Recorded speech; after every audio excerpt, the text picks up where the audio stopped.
The Joe Rogan Experience. When you're watching this from the outside and you're seeing all this technology develop, are you concerned at all when you see how addicted people are to their phones? Because this, like, your games are very addictive in the best ways, right? Quake is super addictive. It's really fun. It's great to play, and that's why it's addictive, because you just want to get that charge, that rush to get back in there. But the odd thing to me about cell phone addiction is there's not much thrill. It's a weird addiction where you're just constantly checking and nothing's coming back. Like, people are just constantly checking their email and their Twitter messages, their DMs and YouTube videos, but there's not a lot coming back at you. I'm concerned. I see this thing where you'll go to a place and you'll see 80% of the people just looking at their phones and not interacting with people. Do you ever look at that and go, where is this going? So I do think about this in a way that, because this is one of these things where I recognize it in some other people where I think I probably do interact with things a little bit differently. And I am sometimes conscious of the fact that most people don't think about things the way I do.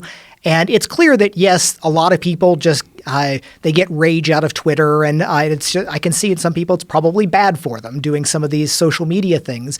But, I mean, I get inspiration out of Twitter. I mean, my feed I'm going through, I'm seeing brilliant scientists, new research developments, wonderful art from people, hard workers developing products. And I just look at this as like, this is this amazing set of human beings that are building the future. And I've got this window into their mind, and it winds up being a very positive thing for me.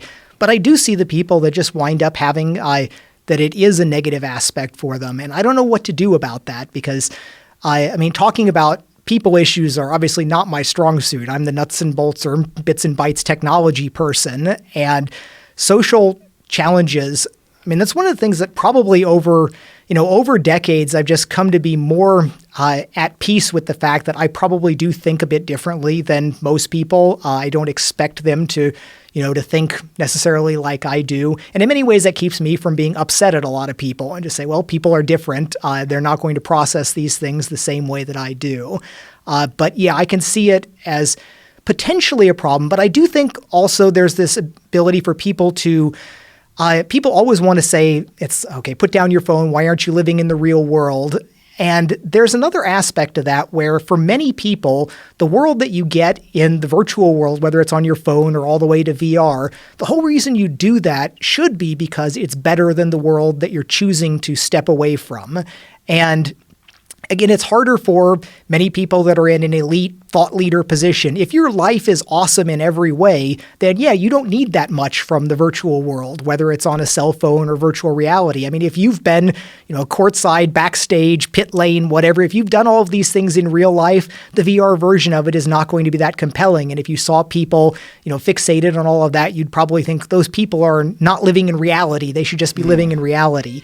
But for so many people, what they get, the people on the other side of the phone that they're interacting with, that's where they'd rather be. The fact that people can find their tribe out of the billions of people in the world, even if they live in some podunk town in the Midwest, I think that's a really wonderful thing. And so while, yes, there is a negative tail on one side from it, I think that this connecting everyone is largely a good thing on net. There are downsides. Maybe there should be things we should be doing to mitigate the downsides. But I think this connection of humanity is on net a positive thing. I tend to agree with you that it is a positive thing. I think philosophically, I think the way we understand each other, the way we communicate, it's very radically different than our grandparents.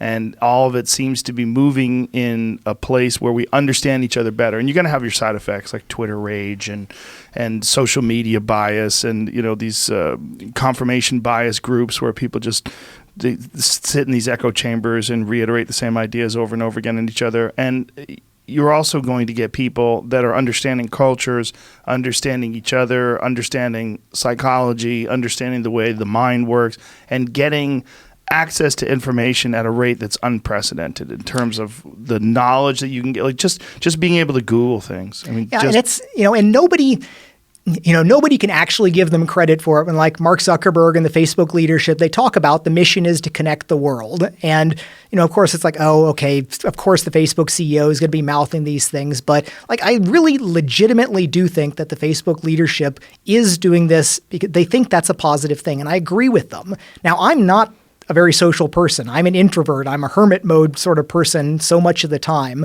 But I think that this is, again, a good thing, that connecting more people, giving them the opportunity to find people that they wouldn't otherwise be interacting with, people they wouldn't even have known existed in many cases. I think we'll come out of this, looking back decades in the future. There will have been all the tragic things that happened with social media, but on net, it's going to be good.